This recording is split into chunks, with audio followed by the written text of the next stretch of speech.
Glória a Deus, meus irmãos, vamos trazer aqui uma mensagem da Palavra de Deus hoje, que vem a falar sobre Romanos, a partir do capítulo 12. Vamos ver aonde Paulo começa a pregar a respeito do culto e que muitas vezes é necessário procurarmos o entendimento da palavra. Paulo aos Romanos, capítulo 12, diz: rogo-vos, pois, irmãos, pela misericórdias de Deus, que apresenteis o vosso corpo por sacrifício vivo, santo e agradável a Deus, que é o vosso culto racional, e não vos conformeis com este século, mas transformai-vos pela renovação da vossa mente, para que experimenteis qual seja a boa, agradável e perfeita vontade de Deus. Bendito seja o nome do Senhor. Já nós estamos iniciando esta parte das Escrituras. Paulo usa a expressão culto. A expressão culto, ela é uma palavra grega aqui para discernir este negócio, é latreia. Latreia é um substantivo latrevin, o verbo significa trabalhar por um salário ou pagamento, seria aceitar um trabalho por retribuição voluntária, justa e sem escravidão. Isso é muito importante porque nós vemos o meu culto, o seu culto, que é prestado a Deus. Nós esperamos ser retribuídos, sim, de verdade, até porque o sentido original da palavra é esse. Mas o pior disso, nessa questão de culto, quando nós observamos que as pessoas não querem admitir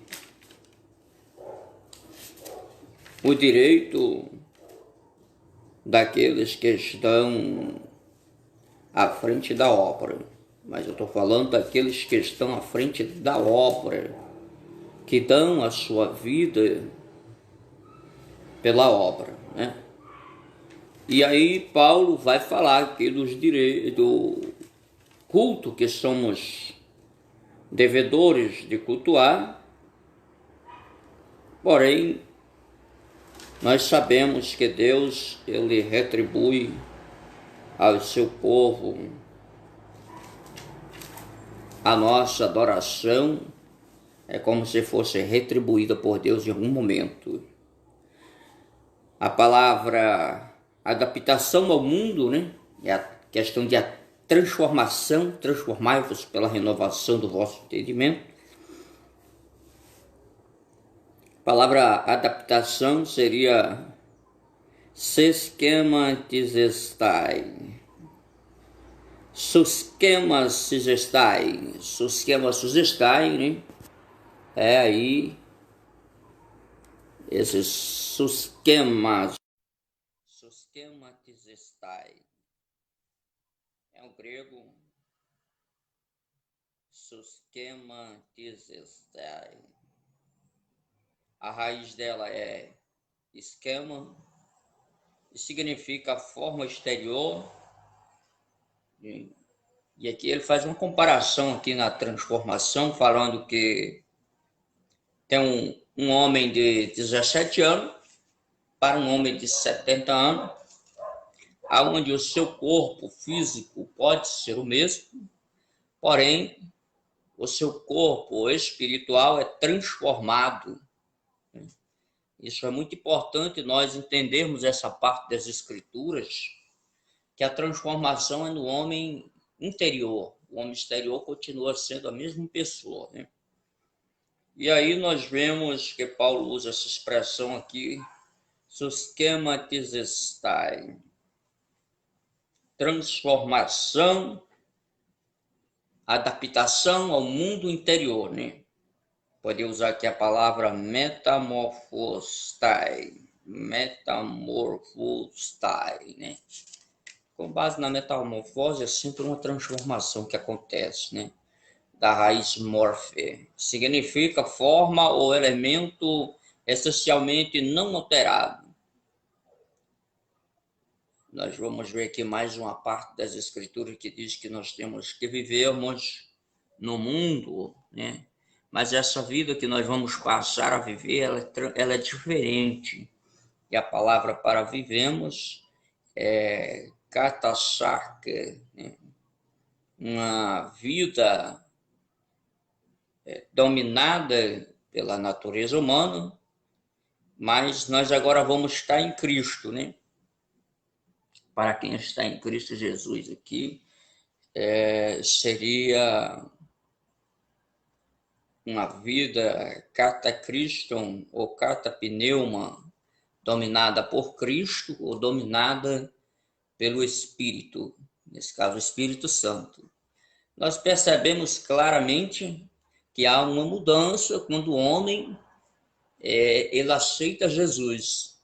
Ele deixa de ser dominado pelo seu próprio sentimento, pelas suas próprias vontades, e passa a ser dominado pelo Espírito Santo. Então, eu e você somos mais do que religiosos, evangélicos, que passam algumas horas dentro de um templo. Nós somos o reflexo do domínio de Deus no mundo, né? Vamos ver aqui que há uma renovação nesse homem, né? Esse homem que foi transformado pelo Espírito Santo, ele foi também renovado. A palavra renovação aqui seria anakeinosis, anakeinosis em grego, né? Dessa forma que se escreve. Anakeinosis. Em grego, há duas palavras para novo, né? Quando a gente passa por uma renovação, uma transformação, na hora que cremos em Jesus, existe a palavra neos, né? Que é novo no tempo, e kainos é novo em caráter, novo em natureza, né? No caso do crente, ele continua no tempo sendo, tanto faz ele ter 17 anos como 70 anos, porém ele é novo no seu caráter, há uma modificação. O homem que aceita Jesus, ele não rouba mais, ele não mente mais, não adultera mais, não usa droga, não destrói o templo do Senhor com as coisas mundanas, com as ofertas do diabo e do mundo, da carne. Então eu e você passamos por essa mudança, uma renovação, anacainosis, que o resultado dela é uma transformação do caráter, ficamos novos. Agora, Paulo diz, apresenteis os vossos corpos, né? Apresentar os corpos para as tessai, né? Quer dizer, oferecer, para as tessai, essa palavra é oferecer. Oferecer o culto racional, pode ser o culto espiritual, do grego lógicos, né? Derivado de logos, quer dizer palavra, ou seja, liturgia e adoração. Então, o culto está relacionado a essas coisas, né? Liturgia, adoração, a pregação de um sermão, e assim o nosso culto vai ser, o nosso corpo vai ser ali apresentado, oferecendo a Deus a adoração, o louvor, levando uma mensagem da palavra do Senhor para aqueles que estão conosco, naquele culto, naquele momento de culto, né? Então, isso seria o parastesai, oferecer o culto racional, né? E ele diz, não vos conformeis com este mundo, mas não vos conformeis com este século, né? Não vos conformeis com este século. A palavra aqui é aion. Século refere-se a eras, né? Tempos que são cronometrados, que é uma coisa, e este século que ele fala são os presentes momentos, as mais diversas formas que o mundo oferece de nova música, nova bebida, nova moda.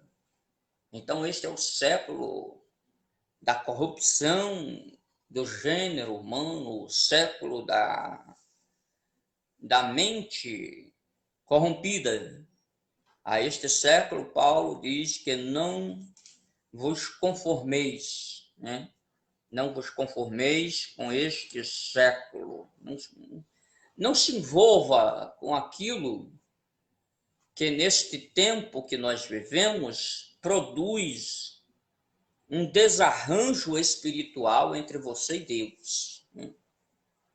Eu acho assim que é tão simples da gente entender que não podemos estar envolvidos. Nós estamos chegando a essa época de campanha eleitoral, tem muita gente perdendo a sua salvação, a sua santidade, envolvido com coisas da carne, com os desejos materiais, principalmente as pessoas que eram melhores, hoje estão corrompidas na política, procurando os seus próprios interesses, né?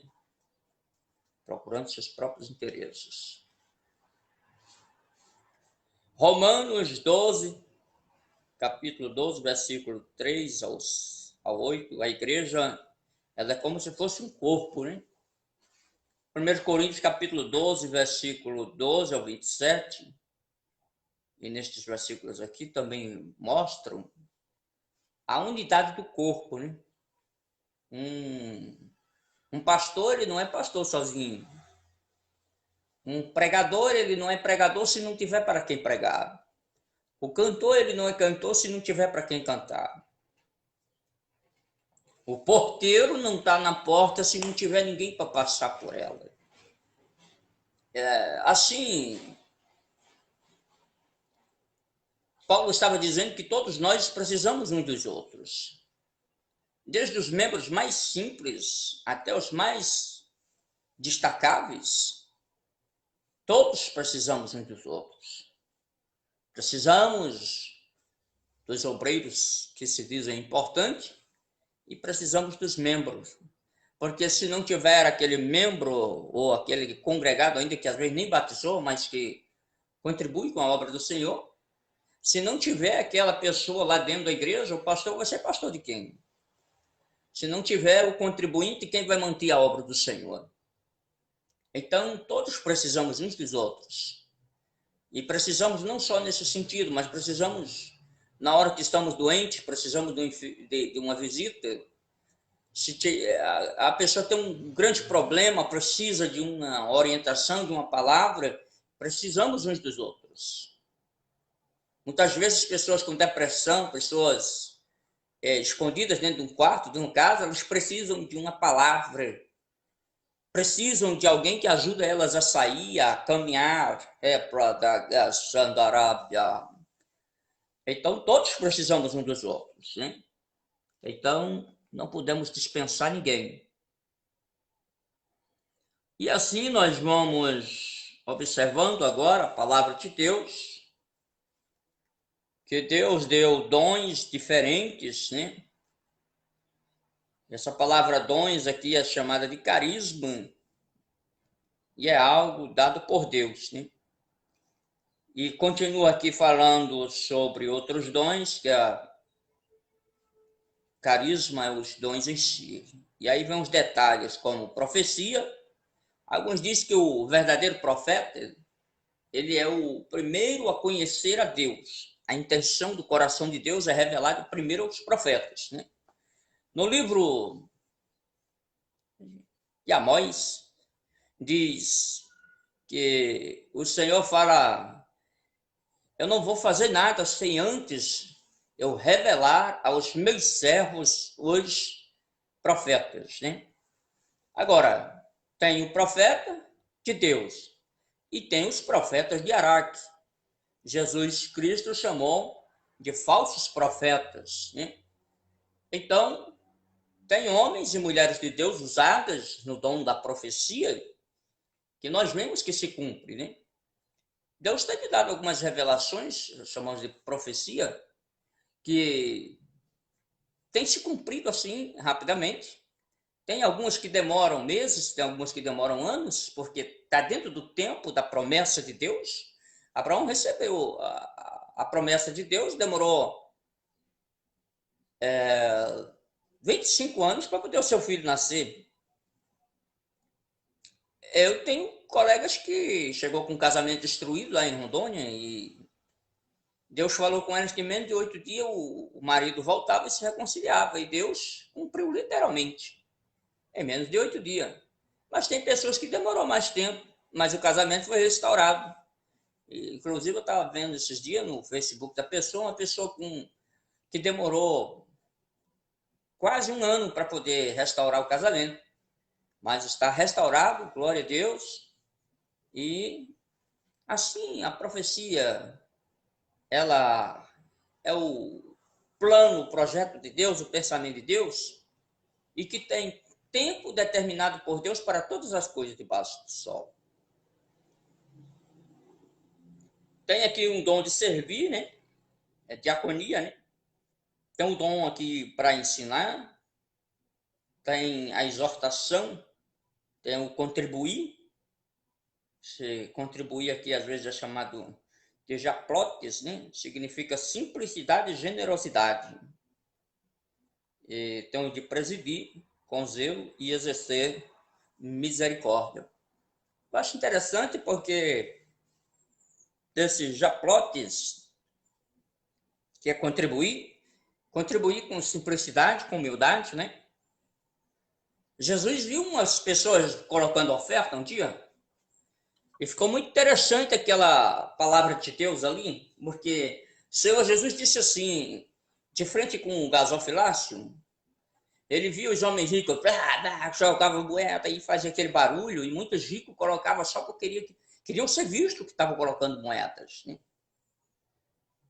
E aí chegou a mulher pobre, com 2 moedas, e ela, pá, a moedinha caiu lá, plim, caiu a outra, plim. Só tinha 2. E Jesus olhou para os seus discípulos e disse, esta colocou a maior oferta, porque da sua pobreza ela colocou tudo que ela tinha. Eu não sou avarento, e nem sou o tipo de pastor que pega a Bíblia para distorcer. Como presbítero, como profeta de Deus, pregador, ensinador da palavra também, mostrar para você que o valor da oferta não é um valor financeiro, é um valor sentimental. Por isso fala em simplicidade e humildade. Porque de tudo que você tem, não adianta você ter uma casa, vendo a casa e vou dar o dinheiro na igreja. Aí você vai ficar debaixo do pé de árvore, no meio da rua, pedindo esmola e ainda murmurando, blasfemando por aí que deu a casa para a igreja. Cuidado, irmão. Deus não está interessado na sua casa. Deus não está interessado no seu carro, numa boiada. Deus quer de você que a sua oferta, pequena ou grande, pode ser R$10, R$10. Vamos melhorar aqui o português. R$10 pode ser R$1 milhão. Não interessa o valor financeiro. Se você colocar R$10 com o coração sujo, Deus não recebe. Se você colocar R$1 milhão com o coração sujo, Deus não recebe. Se você colocar R$1 milhão com o coração limpo, Deus recebe. Se você colocar R$10 com o coração limpo, Deus recebe. A oferta é algo tão sério que se você tiver um pecado, se você tiver intrigado com alguém e dá uma oferta, Deus não recebe. Jesus ensinou, eu já falei disso lá em Mateus, quer deixar a oferta no altar? Pede perdão para o teu irmão, né? Para que a oferta seja aceita por Deus. Romanos 12, 9 a 13, né? As virtudes recomendadas, né? O amor sincero. Eita, Lamagaxandarai, como tem gente falso, hein? Você fala com uma pessoa, parece que ela está. Você já viu falar no abraço aí de urso, de tamanduá, com aquelas unhas, né, que vem assim pelas tuas costas rasgando? Ele está te abraçando, mas é para acabar com você. Perigoso, hein? Amor mentiroso, enganador, falso, né? Tem que ter entre nós o amor fraternal, afetuoso, né, do grego Filostocos e Astorg, que é amor familiar, né? O amor familiar, amor entre irmãos. A igreja é considerada uma família, né? Paulo diz que se um sentir uma coisa, todos sentimos o que o nosso irmão está sentindo, né? Pena que hoje a maioria dos cristãos não vive essa palavra, sentir a dor do seu irmão. Paulo fala que não sermos presunçosos, sermos fervorosos, aquecidos no espírito, quentes, até para lá, Cassúbia. Ô, meu irmão, orai, manás, teriandeli, manai. Sebácia. No Apocalipse, fala, no capítulo 3, versículos 15 e 16, de uma igreja morna, não era fria nem quente. E Deus rejeitou. Estava com vontade de vomitar, ânsia de vômito. Amado irmão, amada irmã, precisamos ser fervorosos, quentes, cheios de fogo, fogo de Deus. Aquele fogo lá do dia de Pentecostes. Não é fogo da carne, não. Lá no dia de Pentecostes foram vistas línguas repartidas como que de fogo. Da carga sob a rastéria. E esse fogo tem que estar ardendo dentro de nós. Fervorosos no espírito. Nós temos que servir ao Senhor, servir ao tempo e aproveitar as oportunidades, né? No grego, o Senhor é Kyrios e o tempo é Kairos, né? Às vezes, quando nós estamos estudando a palavra, aparece em determinados textos, livros, por aí, KRS, né? Isso aqui seria uma taquigrafia, uma abreviação, né? Aproveite as oportunidades à medida que elas se apresentam, né? Tem algo interessante aqui, porque 3 coisas não voltam mais, né? A flecha lançada, a palavra proferida e a oportunidade perdida. São 3 coisas que não voltam. Então, a sua oportunidade está aí, então aceita, recebe, faz o que você sabe fazer. A palavra, tem que ter muito cuidado com o que vai dizer, porque uma palavra falada, ela causa um impacto profundo e não tem mais como você voltar a palavra. A flecha tirada também não volta mais.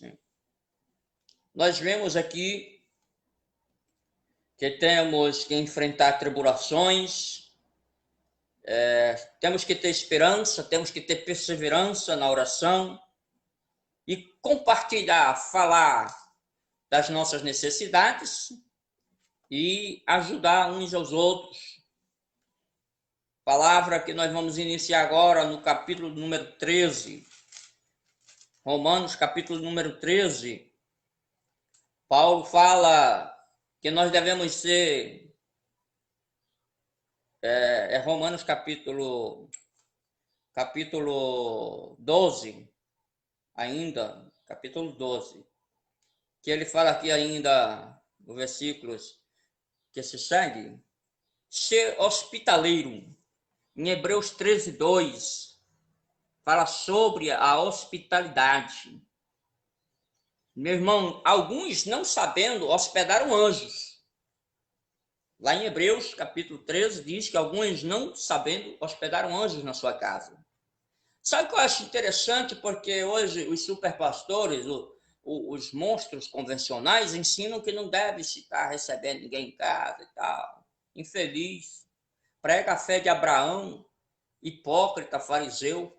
Faz tudo errado, faz tudo o contrário. E eu sou contra o Didaquê, a doutrina dos 12, que diz que a hospedagem seria apenas 3 dias no máximo. Mas a Bíblia não diz isso. A Bíblia não diz isso. Jesus Cristo mesmo, este Jesus que você prega a salvação por ele, pelo seu sangue, pastor de tudo quanto é tamanho, escuta aí, assista, eu quero que você assista mesmo essa palavra.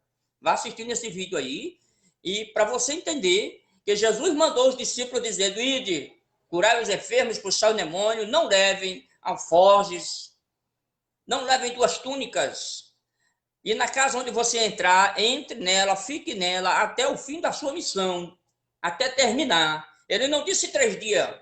O Didaquê está errado. Pode queimar, botar fogo, que não presta para nada. Eu sou pregador da Bíblia Sagrada. Tem que andar de acordo com a doutrina de Cristo. Eu sou cristão. Cristão, doutrina de Cristo, ensinamento de Jesus. A hospitalidade. Alguns não sabendo, hospedaram anjos. Abraão está na porta da tenda, daqui a pouco vem 3 camaradas totalmente desconhecidos. Abraão diz, entra aqui, chega, vem para cá, eu vou fazer ali uma comida para vocês, e eu vou preparar ali as coisas, e eu vou trazer água para vocês, lavar os pés, fica aí. Ló, todo mundo corrompido, tudo bandido na cidade. Gente sem vergonha, adúlteros, profanos, fornicários, homossexuais, Sodoma e Gomorra. De repente chega um cara estranho. Quem são esses homens estranhos que estão aí? Aí Ló vai, abre a porta, hospeda os homens. E o que é que acontece? Por causa daquela hospitalidade de Jó, ele salvou a sua vida. Por causa da hospitalidade daqueles anjos, porque Ló recebeu em sua casa os anjos, ele salvou a sua família. Só não salvou a mulher porque ela não quis ser salva. Tem gente que você está oferecendo Jesus e ele virando as costas. A oportunidade dela passou, ela virou uma estátua de sal. Mas Jó e as suas 2 filhas escaparam porque os anjos de Deus tiraram Ló de lá. Mas por que tiraram? Porque ele recebeu na sua casa. Então, meu irmão, muito cuidado. Super pastor, metido a delegado, metido a juiz, metido a todos super santo, pregue a palavra de Deus. Pare de pregar psicologia policial dentro da igreja. A igreja não tem bandido. A igreja tem servo de Deus, filhos de Deus, comprados e lavados com o sangue de Jesus. Nós somos ovelhas. Nós não somos quem você acha que você é. Ou fulano de tal, a fulano de tal. Cuidado, cuidado. Cuidado você.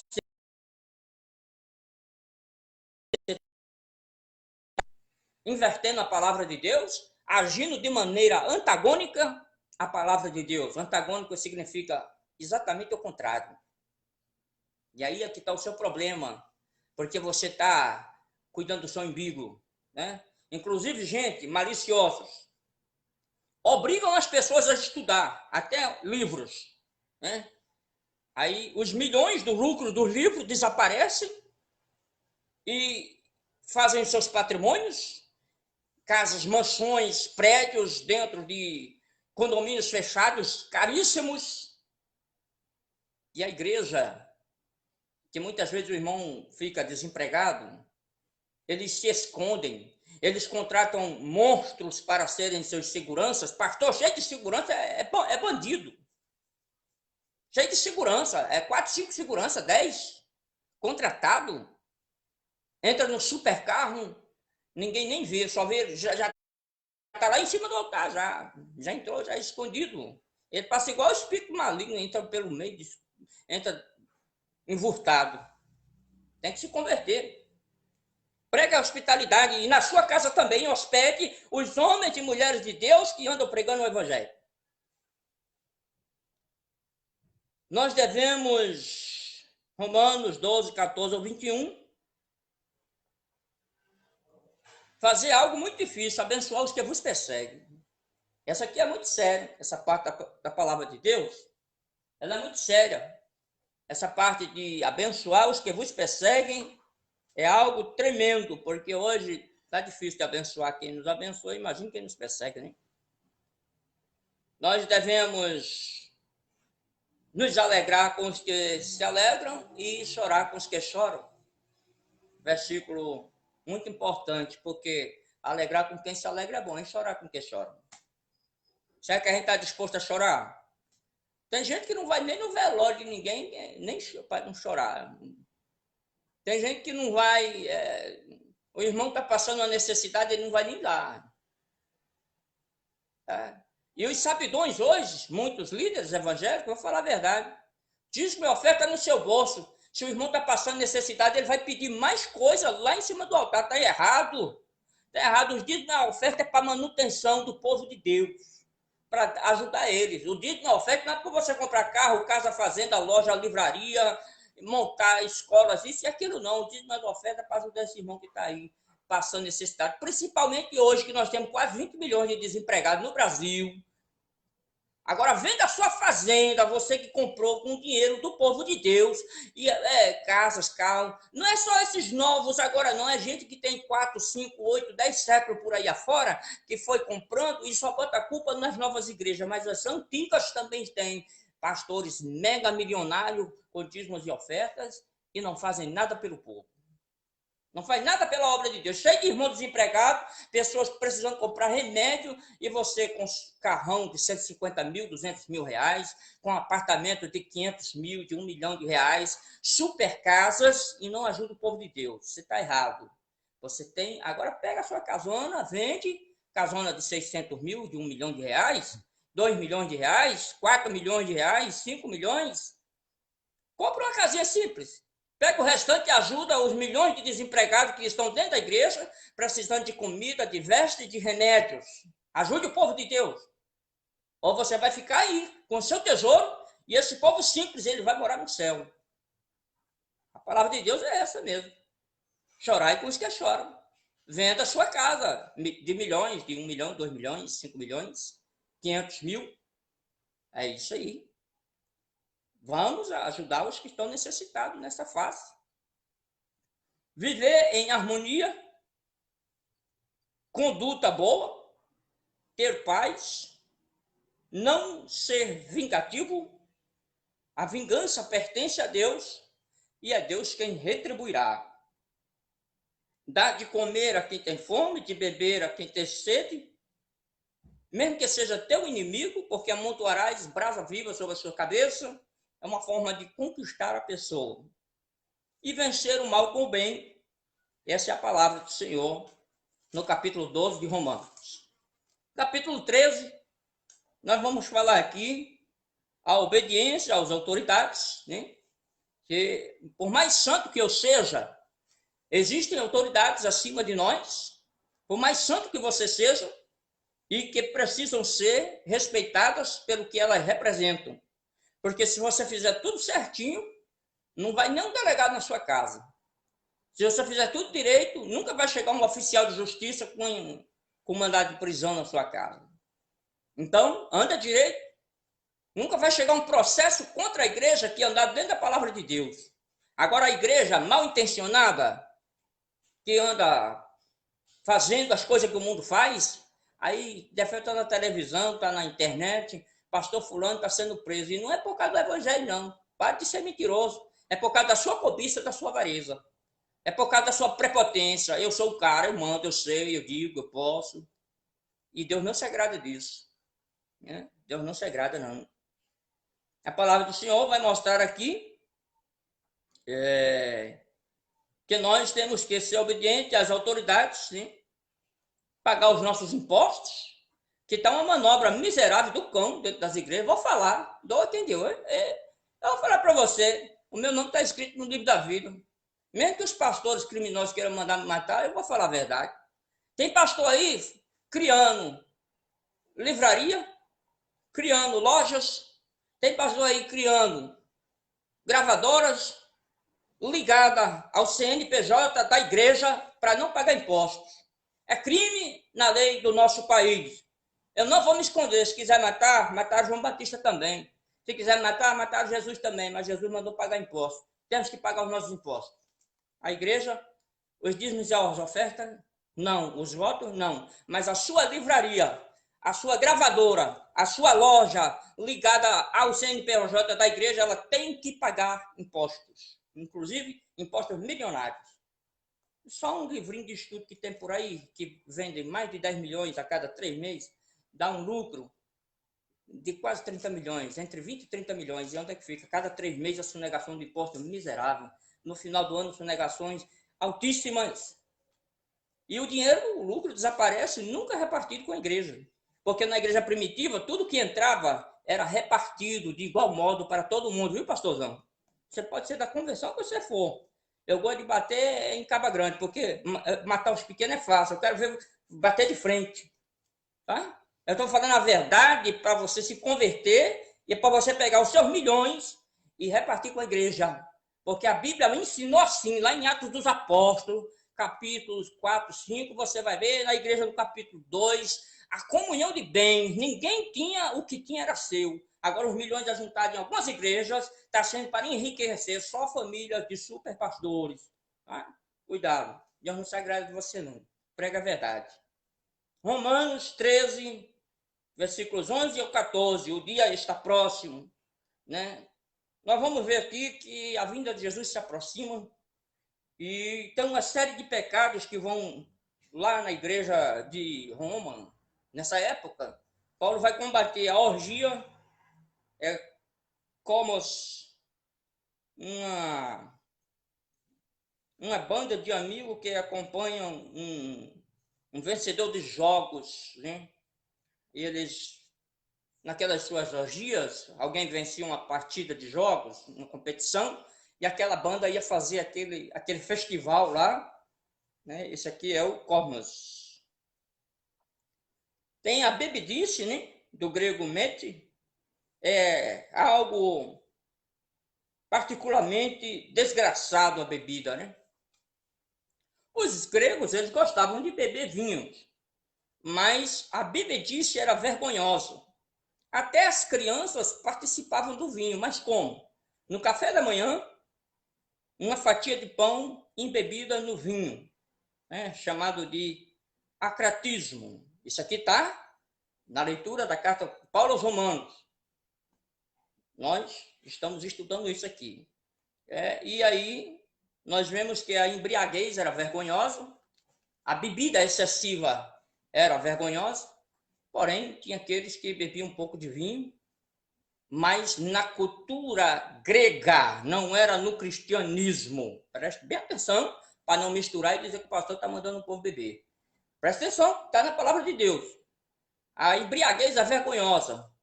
O vinho é alvoroçador, né? Conselho bíblico e do presbítero aqui: não beba, não se embriague, não faça vexame, não seja alvoroçador. Palavra de Deus é essa. Não seja dos que descem ao vinho e que causam grandes transtornos a si e aos outros. Alguns bebiam vinho porque a água disponível era inadequada e perigosa, né? Então a água não estava num estado muito bom para ser consumido. Alguns bebiam vinho para saciar a sua sede. Aí vem os pecados de luxúria, do grego koite, significa cama, desejo de cama proibido, desejos proibidos. É a sexualidade fora de um casamento. Casamento não quer dizer papel assinado de cartório. Casamento é como diz a Bíblia, tem que andar dois de acordo. Andou de acordo, é casamento. Pronto, é união. Esse negócio de dizer tem que ter um papel assinado, foi desses safados que andam aí ligados às leis dos homens, cheio de cartórios que ganham milhões com os casamentos por aí afora. Isso aí é um comércio, isso aí é uma fonte de renda. Papel de casamento aí, esses certidões, é fonte de renda para o Poder Judiciário, no sentido de cartório. Tem aqui o pecado de lascívia, a sélvia, a imoralidade, o homem que perdeu a vergonha, faz publicamente coisas impróprias, né? Isso aí é a lascívia. Tem as lutas, espírito que nasce da competição desenfreada e ímpia, né? Essas aqui são as lutas, uma competição. Inclusive hoje, lá fora, no mundo, todo mundo tem essa competição, no mundo profissional, no comércio, na indústria, competição. E dentro das igrejas também, né? Tem muito irmão querendo ser melhor do que o outro. Essa luta aí, eles, quer dizer, espírito que nasce de competição desenfreada. Meu irmão, eu prego melhor, ai porque eu canto melhor, ai porque eu oro mais, ai porque eu profetizo mais, ai, meu Deus. Isso aí, meu irmão, é pecado. Isso aí é um dos pecados, chama-se lutas dentro da igreja. Invejas, é um zelo grego, nobres, emulações, ciúmes da bênção de Deus na vida de outra pessoa, né? Já viu que tem um irmão que prospera muito e tem outro que não prospera nada? Você viu lá o caso de José, né? Os irmãos dele, tudo tinha ciúme dele. José colocava a mão no negócio, prosperava. José colocava a mão no negócio, prosperava. Os irmãos dele não prosperavam nada. Os irmãos dele só passavam fome e ia pedir ajuda a ele lá no Egito. Romanos 14, devemos tolerar os mais fracos da fé, devemos evitar irritações, devemos evitar ridicularizações, né? Que tem muita gente aí que se você gaguejar no altar, se você gaguejar durante uma palavra, principalmente quando você vai falar o grego, o hebraico, o aramaico, e aí o irmão disse a referência num outro lugar que não era aquela referência, o versículo é num canto, o que ele disse, o livro é no outro, e aí fica aqueles monstros lá atrás, principalmente aquela cambada de fariseu que fica lá em cima, nos altares, ridicularizando. Fulano nem sabe, fulano nem sabe, tu viu se ele disse errado, nem sabe falar direito, tu viu se ele se tremeu, tu viu se ele gaguejou. Vai se converter, fariseu, vá praticar a palavra de Deus, ajude o irmão que está aprendendo a pregar, que está começando a desenvolver o dom que Deus lhe deu, ajude ele, ajuda a irmã que está aprendendo a cantar, ajuda a irmã a ajeitar lá o playback, que ela ainda não sabe, ajeite, ensine a ela. O irmão está aprendendo a tocar um instrumento, ajude a ele. Se você, ao invés de você ridicularizar o irmão, ajude a ele. Isso aqui faz parte da doutrina bíblica. Tá bom? Então vamos lá. Vamos ajudar o irmão, né? Tem aqui alguns que ficam julgando o servo alheio, né? O servo aqui não é escravo. Então, aqui a palavra certa é oiketes, quer dizer um servidor doméstico. O motorista hoje é um doméstico, né? Motorista particular. O irmão que corta grama lá é um servidor doméstico. A irmã que lava roupa, faz comida na casa dos outros, sim, é doméstico, né? E aí você vai e fica querendo julgar o servo dos outros, hein? E hoje que na igreja está assim, você querendo julgar os irmãos, porque eu sei mais, o irmão não sabe, eu faço, eu posso, eu digo, bem. Toma vergonha na sua cara, irmão, se converte. Nós vamos ver aqui que tem umas regras de comida aqui, lá em Levítico 11. Eu quero aqui bater bem de frente com uns mentirosos que tem na televisão, direto aí, falando que só pode comer vegetais. E a Bíblia não diz isso. A Bíblia mostra lá em Gênesis, no capítulo de número 1, e eu quero que eles venham bater Bíblia comigo, porque eu sou mestre, eu não tenho medo não. Eu dou o chute mesmo no meio da canela, para você se converter. Você não é mais menino, você é um enganador. O safado, enganador, pregando mentira na televisão, dizendo que você só pode comer vegetais. Aí ele pegou Gênesis 1 e 29. Mas ele é tão safado, que ele não leu Gênesis, versículo 30, 1 e 30. Porque ele no 30 é onde Deus mandou comer os animais também, comer carne. Então não minta. Leia a palavra de Deus completa. Não fique dando golpe, manipulando a Bíblia ao bel prazer. Não só o versículo 29, porque interessa a você. E o versículo 30, você não leu.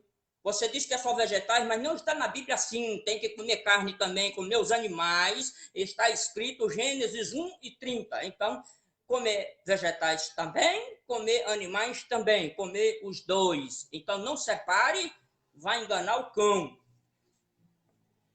A ler a palavra de Deus toda. Não fique dando golpe, cortando, botando só as expressões que lhe interessam, não. Viu? Não vem com essa conversa para cá, não. Aí a palavra do Senhor vai mostrar que não devemos comer aquilo que escandaliza o nosso irmão. Porque, às vezes, tem pessoas que... Aqui nós estamos batendo numa igreja que tinha judeus e tinha gentios. Romanos era uma igreja mesclada de gente judeus e de gente gentios. E agora, essa população, os judeus queriam comer só os animais que eram liberados lá em Levítico, né? Mas aí Paulo diz, não, isso aí não faz diferença. O problema é se você comer e seu irmão se escandalizar e deixar Jesus, porque a igreja está fazendo o que não deve. Então, temos que fazer o que a nossa consciência não condena. Se eu comer um animal e a consciência não condena, também. Aí vem o meu irmão, ele vai se escandalizar? Não, irmão. É pecado ou não é pecado? A comida e a bebida nunca foi pecado. Agora, o pecado é quando eles estão sacrificados aos demônios. É quando eles te levam a uma depravação moral. Aí se torna um escândalo. E aí esses escândalos, essa depravação moral, aí é que está o pecado. Vai levando por esse caminho que você vai entender o que a palavra de Deus está falando para você. Então a palavra de Deus mostra que os gregos, eles tinham uma maneira de comer as suas coisas de maneira diferente dos gentios, de outras pessoas, né? Não gentios não, que eles também eram gentios, né? As regras eram... os essênios, por exemplo, eles tinham as suas comunidades. Os essênios eram um povo que era uma das religiões da época. Inclusive, Jesus se converteu nessa religião essênio. Se tivesse uma denominação única no mundo, teria que ser essênio. Jesus foi batizado por João Batista, que era dos essênios, e Jesus se tornou essênio. Pronto. Se tiver, não é a igreja A, B, nem C. Está aqui. A palavra de Deus é essa. E aí, realizavam comidas em comum para todo mundo comer, né? E os próprios sacerdotes daquela religião, eles preparavam a comida para evitar a impureza. Né? Na ideia deles, né? Nós devemos aqui ter o cuidado, porque tem os que comem e os que não comem, já foi falado. E nós devemos fazer o que é agradável a Deus e ao nosso próximo não possa tropeçar na sua fé. Romanos 14, 7 ao 9, somos do Senhor, independente do posicionamento nesta vida e no porvir. Né? Então nós somos de Deus, não interessa. Nessa vida nós somos de Deus, no porvir nós somos de Deus, e não interessa se come carne ou não come, porque a Bíblia não proíbe. Volto a repetir, os mentirosos que estão na televisão, direto, inclusive tem canal de televisão deles. Eu quero bater boca com eles mesmo sobre a palavra de Deus. Eu não estou nem aí. Eu sei que eu tenho crido e tenho base para falar a palavra de Deus. E não fico pegando o versículo isolado, como eles pegaram o versículo lá dos vegetais, isolado, para dizer que você só pode comer ervas, vegetais. Mentira deles. É mentira desses mestres fariseus aí, enganadores. Tá? Eu falo bem na cara deles. Eu queria que eles viessem. Era tão bom que eles estivessem ao vivo aí assistindo esse trabalho. Romanos 14, 10 ao 12. Aí vemos aqui o Tribunal de Cristo, né? Eu tenho um vídeo que chama Bema lá.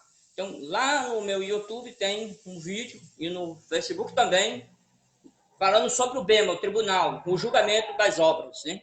Mas que não é aquilo de açúcar, que não é quilo de feijão que vai te salvar, e nem te condenar. Mas as obras que vão te condenar são as obras da carne que estão em Gálatas capítulo 5. Eu explico isso tudinho num vídeo que eu falo sobre a condenação. Nós temos que ver aqui que todo joelho se dobrará perante o Senhor Jesus, Romanos 14, 11. Cada um dará conta de si mesmo a Deus, isso aí é importante. Quando nós estamos falando de vida particular, cada um dará conta de si mesmo a Deus. Agora, quando nós estamos falando de igreja, aí nós temos que pegar aqueles que enganam nós e bater bem de frente com eles, que é para eles se converter. Porque aí nós estamos falando de um grupo, de sociedade, onde todos têm que ser igual, né? Não tem um mais santo nem um mais bonitinho, todo mundo é igual. Agora vem um fulano com um terno de 2.000, 3.000 reais, com a super gravata e com um sapato que anda pisando nas nuvens, querer ser melhor do que os outros. Você não é melhor do que nenhum, tá? Você é igual aos outros. E provavelmente você tem muito pecado escondido que lhe torna pior. Romanos, capítulo 14, 13, versículos 13 ao 16. Os estoicos ensinavam que existem muitas coisas, né, chamado adiáfora, que significa coisas indiferentes. Coisas indiferentes é o seguinte: se eu fizer, tá bom, e se eu não fizer, tá bom. Coisas indiferentes. É como dizer assim, como havia essa questão de comer carne de animais puros e imundos lá para os romanos, ou melhor, deixa eu corrigir, como havia a questão da carne dos animais puros e imundos lá em Levítico 11 para os judeus, aqui os gregos, os estoicos eram um grupo de filósofos. E eles dependiam aqui que tanto fazia comer ou não comer, você se tornava a mesma pessoa, não mudava nada, entendeu? Então, comer ou não comer os animais, que diferença faz? Hein? Deus nos entregou para a nossa alimentação. Hein? Agora, nós não somos da lei de Moisés. Aquele capítulo 11 de Levítico é para a lei de Moisés. Nós vivemos na graça. O que nós não podemos fazer na graça é pecar, e pronto. O resto nós podemos fazer tudo, nós somos livres, né? Bem falou Jesus Cristo e Bolsonaro. Conhecereis a verdade vos libertará. Bendito seja Deus. Nós estamos aqui, de acordo com a palavra de Deus, né? Falando que tem coisas que se fizer tá bom e se não fizer tá bom. Isso aqui é adiaforum, né? Adiafora, que é coisas indiferentes. Romanos 14, 17 ao 20, o reino de Deus constitui-se de justiça, paz, alegria no Espírito Santo. Justiça, santidade, paz, viver em paz, né? Se for possível, quando estiver em vós, tenha paz com todos os homens, né? Seguir a paz com toda a santificação, e aí a alegria, né? Você já pensou você ir para um culto todos constrangidos? Eu não vou porque a minha camisa é vermelha. Eu não vou hoje para o culto, não, que o pastor disse que não pode, não. Eu não vou amanhã para o culto porque o meu sapato, eu não tenho sapato social, só tenho um tênis. Aí o pastor disse que não pode porque nós somos social. De onde é que saiu isso na Bíblia, rapaz? Toma vergonha aí, rapaz. Ajeita esse negócio aí. Nós que usamos aí algumas roupas sociais de uma tradição que veio lá dos Estados Unidos, da Suécia, de países que usavam esse tipo de roupa, não faz sentido bíblico dizer que isso é doutrina. Isso não é doutrina. Isso é caduquice da carne. E tem que tomar vergonha e não tem que fazer disso regra nem doutrina para ninguém. Vestir uma camiseta aí para a igreja não faz diferença nenhuma. Eu não sou sacerdote para entrar com a mitra na cabeça, com o vestidão da ordem sacerdotal levítica, arônica. Que isso? Vestidão branco? Que isso, rapaz? Eu sou da graça. Crê no Senhor Jesus e serás salvo. O resumo é esse. Acabou. Você não precisa fazer mais nada. Você só não vai andar nu no meio da rua, porque além de ser problema com a lei do país, né? Gestos obscenos constitui crime no nosso país. Tem alguma coisa a ver com... Aí você também não vai querer mostrar a sua carne. Né? Quem é que quer ver essa porqueira? Guarda isso aí. Misericórdia, né, irmão? Tem que se cuidar. Andar com uma roupa decente. O que é que tem a sua roupa? Está vestido? Está cobrindo a sua nudez? Tá bom. Não tem regra, não tem doutrina para roupa na igreja. Na Bíblia, não. Não estou achando, não. Só não vou concordar se o irmão estiver nu no meio da rua aí. Vai dar problema com a lei do país e é vergonhoso para você. Aí, Romanos 14, 17 ao 20, né? Fala da alegria, da paz e da justiça no Espírito Santo. Romanos 14, 21 a 23. Não se deve fazer algo para agradar a si ou aos outros, né?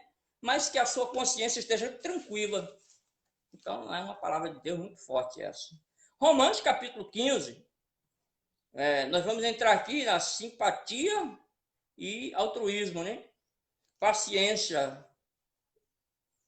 hiponome, adequação, harmonia, que fala assim de louvor, inspiração, dinâmica, né? Tem a ver com um momento de adoração, de culto. Nós não vamos para um culto todos duros, todo travado, não temos simpatia com o irmão, não abraçamos, não saudamos, né?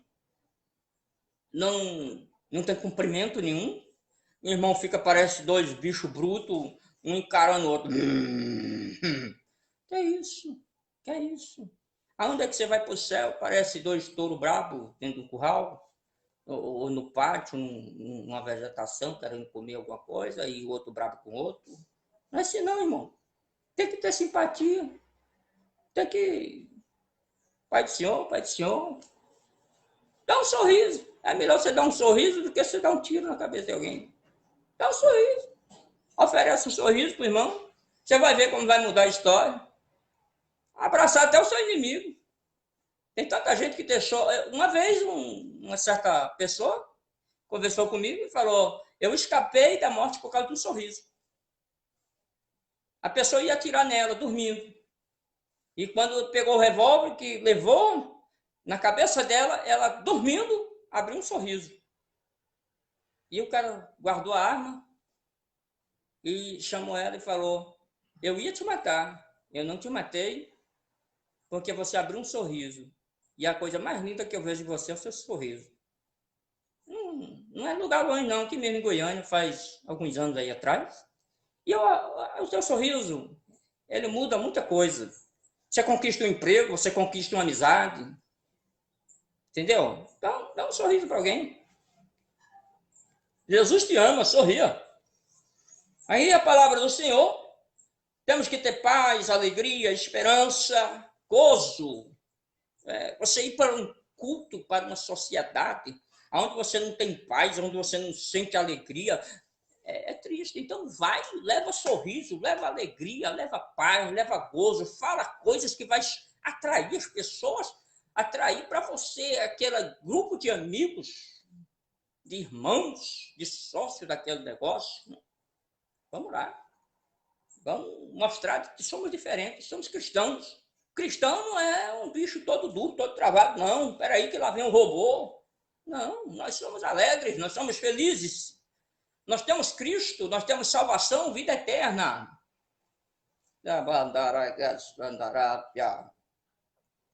Paulo, ele se encarregou de ser ministro de Cristo, né? Um leiturgos, né? Leiturgo na Grécia, havia algumas cartas, né? Aí ele manda aí falando sobre as recomendações, falando de coisas que dizem respeito à administração de uma igreja. Capítulo 14, versículo 14 ao 21, nós vamos ver aqui, capítulo 15, 14, versículo 14 ao 21, algumas explicações de Paulo, né? Paulo, ele se fez o leiturgo de Deus ali, ministro de Cristo, né? E havia ali umas cartas que eram enviadas, mas eu quero logo lhe dizer que esse costume não era judaico. Esse costume não era dos cristãos. Esse costume de carta era um costume de gentios, de senhores que queriam recomendar alguém, senhores feudais, senhores donos de escravos, donos de terras. Eles queriam mandar um recado para alguém, pegava um escravo daquele, às vezes até analfabeto, que a maioria dos escravos, 99% não estudava, e ele escrevia o que ele queria escrever, mandava por aquele escravo para alguém. Era uma carta. As cartas, elas poderiam ser carta de apresentação ou de recomendação, né? Mas que ela não tem referência que aquilo fosse uma obrigação da igreja. Não é doutrina de Cristo mandar carta. Então pare com esse negócio de carta na sua igreja aí também. Você não é senhor feudal. Você não é dono de escravos. Nenhum irmão dentro da igreja é escravo seu. Todos somos servos do Senhor Jesus Cristo. E como Paulo disse, não necessitamos de carta. Nós somos a carta lida e vivida pelos homens. Quer saber da minha vida? Puxa aí o meu Facebook aí, Cristão Pentecostal. Todos os lugares que eu passei tem fotos, vídeos e tenho pregações guardadas de onde eu fui fazendo a obra de Deus. A obra de Deus e não da sua religião. Eu prego a palavra de Deus. A palavra de Deus mostra que as cartas chamavam-se liturgias, lectugai. Às vezes eram impostas voluntárias, às vezes eram impostas, dependendo da circunstância, às vezes eram voluntárias, né? Há 5 serviços voluntários que os cidadãos patriotas gregos poderiam fazer. Corregia um lugar no coro, né? Eles cantavam, eles se preparavam para cantar no coro, e era um serviço voluntário. Ginasiar, que os atenienses eram divididos em 10 tribos e grandes atletas, né? E em certos festivais haviam famosas carreiras de tochas, uma competição entre si. Era uma honra quem ganhasse o prêmio, a carreira de tocha que ganhasse o prêmio, né? Então, isso era o costume deles. Ainda hoje se usa a tocha, né? A pira. E eles eram um serviço voluntário, acender a tocha. Porém, havia competição entre as tribos para ver qual era a tocha mais interessante, mais bonita. Quem ganhava mais, ganhava era honrado, né? Haviam os cestaias, que era a comida comum, né? Depois do festejo, depois das disputas, vinha a comida entre eles lá. Era um festejo generoso entre eles, né? Generosidade. Arquiteiria, que seria... Eles enviavam um embaixador de uma a outra cidade para consultar os oráculos de Delfos e da Dona, né? Então, era mais um serviço voluntário dos gregos. Havia a trierarquia, né? Os atenienses eram potência naval do mundo antigo e algumas vezes as pessoas patriotas, eles se encarregavam de pagar as despesas de um barco de guerra durante um ano, né? Isso é muito importante. Era manutenção voluntária e era patriotismo, né?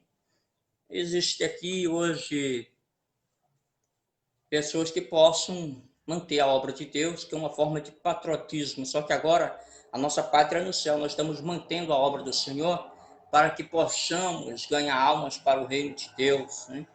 Mantendo com os dízimos e ofertas. Existe aqui o anúncio do evangelho e serviço sacerdotal, né? Do grego hierurgel, é sacerdotando. Hierurgel, um serviço sacerdotal. Muitas vezes, esses serviços sacerdotais, eles eram empregados para valorizar o lado espiritual da realização de algumas cerimônias, né? É o caso de que o anúncio do evangelho depende muito da nossa oferta, do nosso dízimo, porque o sacerdote ele se encarregava de oferecer todos os dias as ofertas das pessoas. Isso aqui é o Hieroshel. Oferecer sacrifício sacerdotal. Em Romanos 15, 22 a 29, os planos de Paulo para uma viagem missionária e a arrecadação de uma coleta. Essa coleta aqui era para socorrer os pobres de Jerusalém, principalmente estavam passando fome, necessidade em alguma época. E alguns cristãos pediam ajuda, né? Estava precisando mesmo de ajuda. Alguma retribuição dos gentios aos judeus, né? A palavra usada aqui para falar de amor, de retribuição, de oferta voluntária, é uma palavra grega, esfagizamenos. Então é um S mudo, PH tem som de F, né? Esfagizamenos, né?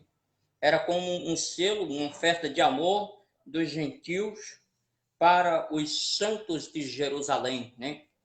Isso aqui Paulo tirou por causa de necessidade da obra, né?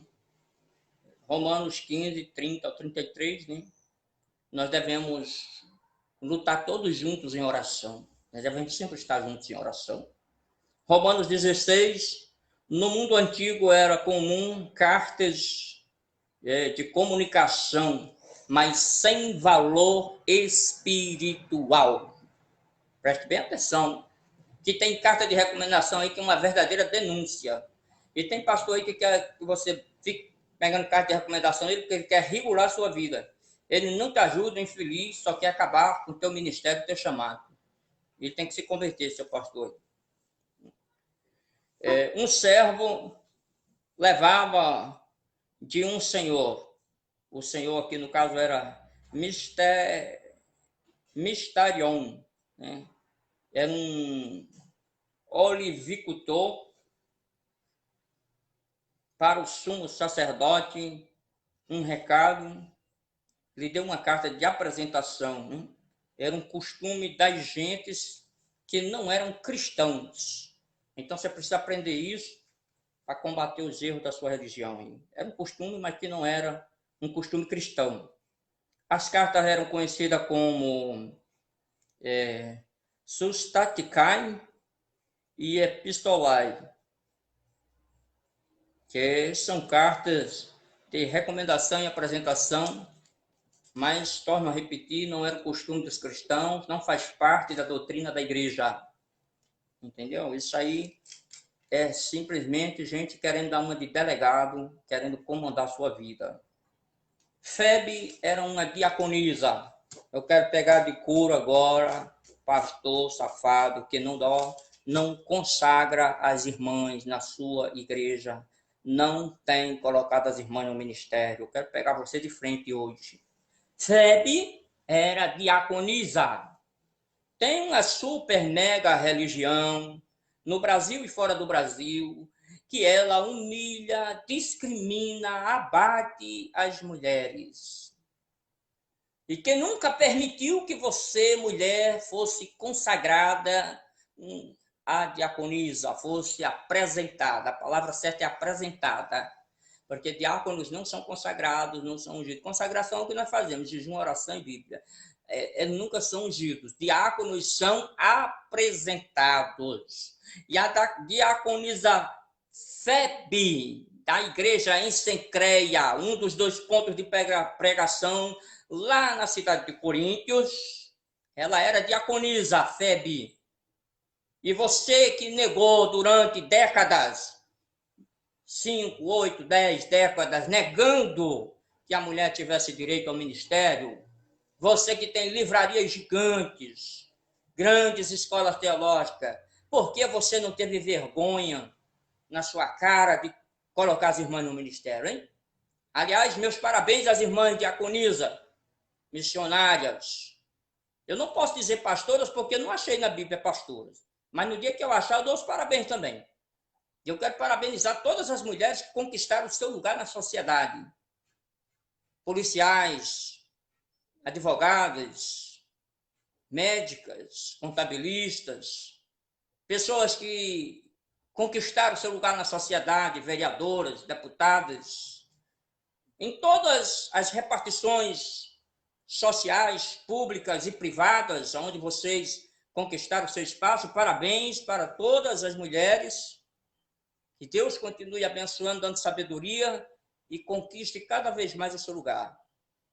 E ainda quero falar mais contra a lei podre e injusta, até mesmo no nosso país, que se eu sou, ou se um irmão é, eu não, que eu não sou formado nesse negócio aí, mas digamos que um irmão é um determinado cargo aí numa empresa, e uma mulher também tem o mesmo cargo, ela tem direito ao mesmo salário, tá?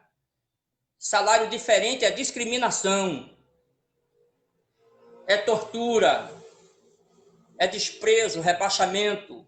A mulher tem direito ao mesmo salário que o homem tem, exercendo a mesma função. Eu bato de frente, não tem problema nenhum, e não vou me esconder, não. Eu estou falando a palavra de Deus, e a palavra de Deus é justa. Não existe dois pesos nem duas medidas. Tá bom? Parabéns a vocês, mulheres. Deus abençoe. Pelas suas conquistas. Então, nós vamos ver aqui que Febe era diaconisa, né? E as irmãs têm direito, sim, ao ministério. Diaconisa. Romanos 16, 3 e 4. Priscila e Áquila recebem ali uma saudação de Paulo, né? Priscila e Áquila já tinham se encontrado com Paulo lá em Atos 18 e 18, 18, 26 ao 26, 24 ao 26, e 2 Timóteo 4, 19, algumas referências sobre Priscila e Áquila. Romanos 16, versículos 5 a 11, o nome de 24 pessoas aparece aqui, e eu volto a falar aqui das mulheres, porque aparece aqui 6 mulheres nesta despedida da carta de Paulo.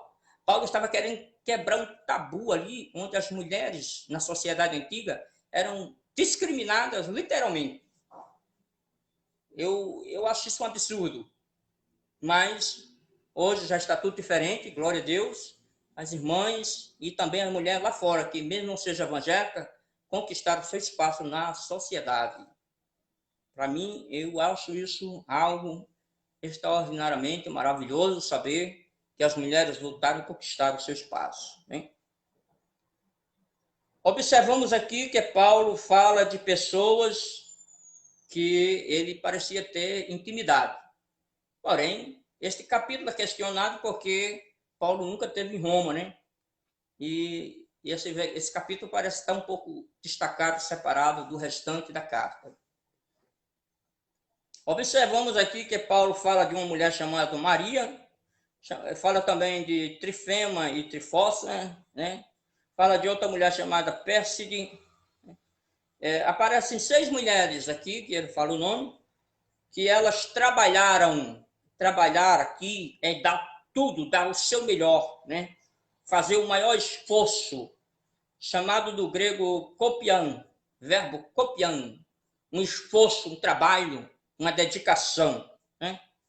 Então, aí está Paulo quebrando o tabu, assim como na genealogia de Jesus apareceu as mulheres, lá em Mateus, no capítulo 1, aqui Paulo faz questão de seguir o evangelho de Jesus Cristo, quebrando esse tabu, colocando as mulheres entre as pessoas especiais da igreja.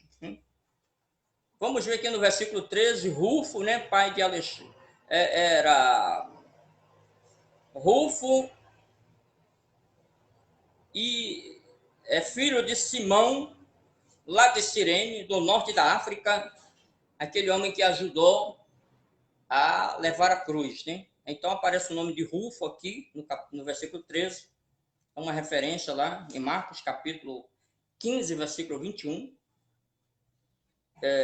Nós vamos ver aqui Romanos 16, versículos 17 ao 20, as dissensões e os escândalos, os afastamentos, a apostasia, né?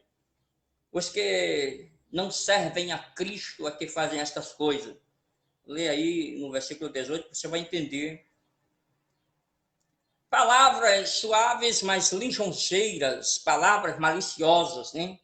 É do grego cristologia, né? Cristólogos, né? São pessoas que falam bem, mas fazem mal, né? É o típico fariseu, é o tipo crente hipócrita, né? Hipócrita. Crentes que ensinam uma coisa, mas não faz aquilo que ensinam. Principalmente lá no altar tem muitos tipos de gente, né? Cristólogos. Ensinam bem, mas faz mal, né? O termo para ingênuos é o termo aquerraios, né? É um metal sem liga. Existe um grupo de pessoas dentro da igreja que ela não tem união, ela não se liga a ninguém, ela não se liga nem a Cristo, nem a doutrina, ela não se liga à palavra de Deus, ela não se liga aos irmãos. Esse aqui é uma pessoa aquerraios, né? Em Mateus 10, versículo 16, fala-se sobre ser simples, mas ser prudente, né? Chamado aqui de sofos e aquerraios, né? Sofos e aquerraios. Fala sobre simplicidade, mas ser prudente, né? Ser criança da malícia e adulto no juízo, na justiça, entendeu? Nunca procurar a malícia, mas procurar a justiça. Então, a palavra de Deus mostra esses itens de extrema necessidade na nossa vida. Romanos 16, 21 a 23, ele vem uma relação de pessoas aqui, Timóteo, né? Braço direito de Paulo, Filipenses 2, de 19 a 20, Lúcio de Cirene, profeta e professor de Antioquia, Atos 13 e 1, onde Paulo foi separado e enviado para a missão com Barnabé. Jasson aparece aqui em Atos 17, 5 e 9. Sosíprato, de Bereia, né? Sopáter, é outro nome que se dá a ele, em Atos 20, versículo 4. Gaio, um cara que foi batizado por Paulo, 1 Coríntios 1, 14, né? E ele é um homem muito hospedeiro, está aqui no versículo 23, Romanos 16, 23. Romanos 16, 22 fala que Tércio aparece secretário de Paulo, aquele cara que escreveu a carta todinha, mas nem apareceu, que é muito importante, porque tem gente que está em segundo, terceiro plano, mas quer assumir as coisas, quer ficar, o nome dele tem que estar no meio. Não é assim que aparece no reino de Deus, né? Esse texto aqui tem a humildade de ficar meio escondido, né? Paulo ia citando e ele ia escrevendo, e o seu nome só apareceu só no final aqui. Romanos 16, 25 a 27, o evangelho de Paulo é como o evangelho de Jesus Cristo. É aquele evangelho que, aquela palavra que Ezequiel disse assim, põe-te em pé e eu falarei contigo. O evangelho de Paulo é aquele evangelho para colocar a igreja de pé, né? A fonte do evangelho de Paulo é Jesus Cristo, né? Está lá em João 1 e 41. E nós devemos ser como Paulo, pregar o evangelho de Jesus Cristo a toda criatura, né?